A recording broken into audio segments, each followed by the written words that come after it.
இந்த பிரிவு ரொம்ப ரொம்ப துயரமானது. மனசுக்கு அவ்வளவு கஷ்டமா இருக்கு. ஆரம்ப காலகட்டத்தில் எனக்கு ஒரு 4 வருஷம் 4 படங்கள் 5 படங்கள் ஆச்சு. பெரிய பாராட்டுலாம் எனக்கு கிடைக்கல. அப்போ பெரியண்ணான்னு ஒரு படம் அவர் கூட சேர்ந்து பண்ற வாய்ப்பு எனக்கு கிடைச்சது. ஒரு 8 நாள் இந்த 10 நாள் வரைக்கும் அவர் கூட பணியாற்ற ஒரு வாய்ப்பு கிடைச்சது. ஒரு நாளுமே ஒரு சகோதர அன்போட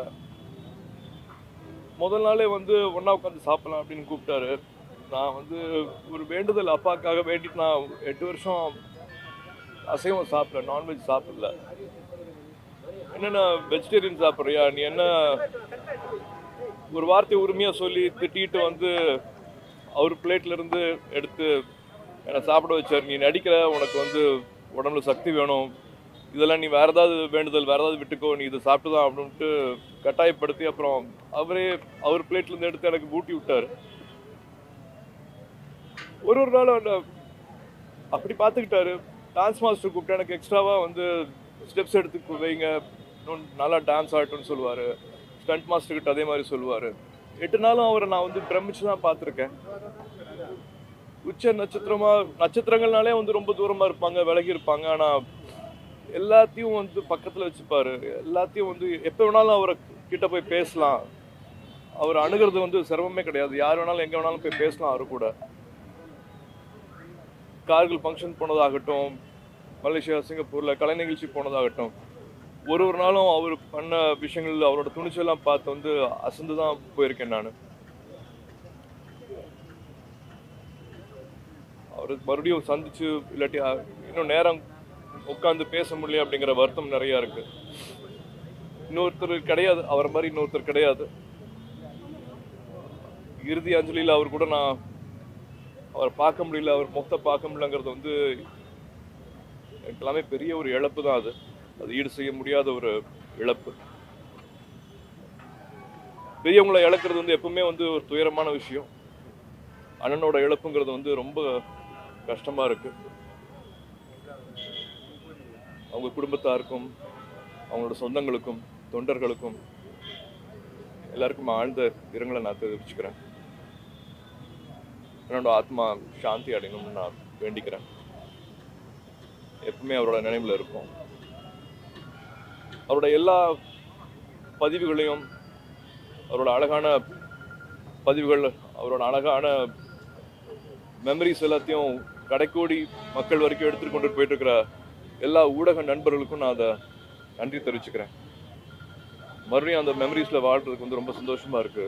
நான் பார்க்காத அரிய காணொலியெல்லாம் இப்போ மறுபடியும் பார்க்க முடியுது. அவர் செஞ்ச விஷயங்கள், பேசின விஷயங்கள், அவரோட இன்டர்வியூஸ் எல்லாம் மறுபடியும் பார்க்கறதுக்கு ரொம்ப சந்தோஷமா இருக்கு.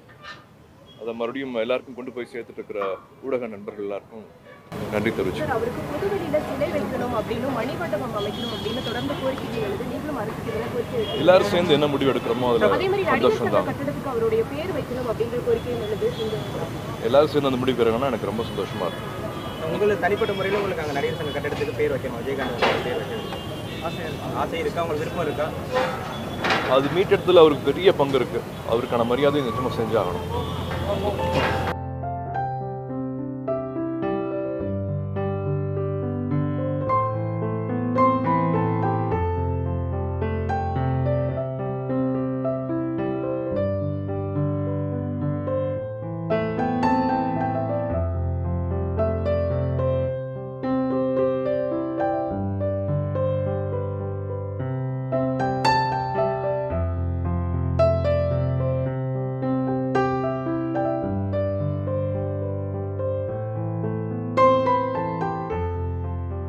கேப்டனோட இழப்பு மறக்க முடியல, யாருனாலையும் ஏற்றுக்கவே முடியல.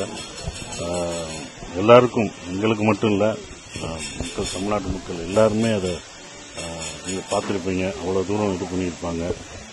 எனக்கு அவர் ரொம்ப ரொம்ப இன்ஸ்பயர் ஆனது, ரொம்ப இது பண்ணது நான் சினிமாவுக்கு வந்த பிறகு ராவுத்தர் ஃபிலிம்ஸ்லாம் நான் போனதில்லை.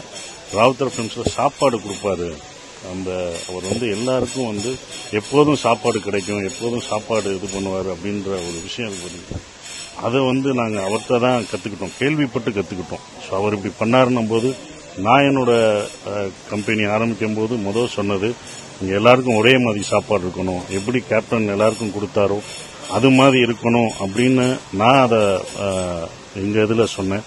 அதுபடி தான் நாங்களும் நம்ம எல்லாருக்கும் ஒரே மாதிரி சாப்பாடு எப்போ வந்தாலும் கிடைக்கும் அப்படின்ற ஒரு விஷயத்தையும் நாங்கள் சொல்லியிருந்தோம். ஸோ இதெல்லாம் அவர்கிட்ட இருந்து நாங்கள் கற்றுக்கிட்ட ஒரு விஷயம். நான் வெளியில் போனாலும் இப்பயும் சொல்கிறாங்க, நீங்கள் உங்கள் கம்பெனியில் இப்படி சாப்பாடு கொடுப்பீங்கன்னு சொன்னாலும் அதுக்கெல்லாம் ஒரு சந்தோஷப்படுத்தி நம்மளை இப்படி ஊக்கப்படுத்தினது கேப்டன் தான் அப்படின்றது. அவருடைய இழப்பு வந்து இது பண்ண முடியாது. அவர் இருந்திருந்தாருன்னா இன்னைக்கு ஒரு முதலமைச்சராக இருக்கலாம், ஒரு பெரிய தலைவராக இருந்திருப்பார்.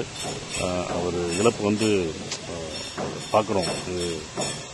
எம்ஜிஆர் அவர்கள் எப்படி இறங்கும்போது எவ்வளோ ஒரு கூட்டம் எப்படி இருந்ததோ அதே மாதிரி தான் கேப்டன் அவர்களுக்கு இருக்குது. இன்னும் நிறைய பேர் வந்து பார்த்துக்கிட்டு இருக்காங்க, அவருடைய சமாதிகளுக்கு வந்து பார்த்துட்டு இருக்காங்க.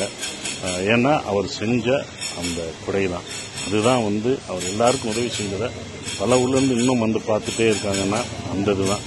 ஸோ அது எங்களுக்கும் அவருடைய இழப்பு பெரிய இழப்பாக நான் நினைக்கிறேன்.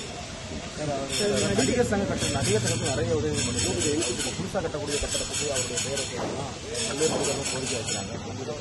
அவர் பேர் தான் வைக்கணும். ஏன்னா நடிகர் சங்கம் கடனில் இருக்கும்போது அவர் தான், அப்போ நாங்கள் இல்லை, ஆனால் அதுக்கு நாங்கள் கேள்விப்பட்ட ஒரு விஷயம் தான். எல்லாத்தையும் கூட்டிகிட்டு போய் நடிகர் சங்கத்து கட்டடத்துக்கு அது கடன் அடைச்சாரு அப்படின்ற ஒரு விஷயத்தை இது பண்ணியிருக்கோம்.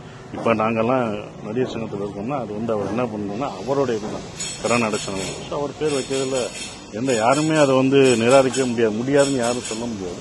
அது கண்டிப்பாக வச்சு தான் ஆகணும்னு நான் நினைக்கிறேன். ஸோ அதனால் அவங்க வைப்பாங்க, தலைவர்லாம் சேர்ந்து முடிவு எடுப்பாங்க. சில முன்னணி நடிகர்கள் இதுவரைக்கும் பார்த்து வருவாங்க, நீங்கள் வருவாங்க. சரி, அது யாரையும் நம்ம வந்து இதை வந்து சொல்ல முடியாது, வரணும் என்ன சூழல் இதெல்லாம் சொல்ல முடியாது. ஸோ அவங்க வருவாங்க, நீங்கள் வந்து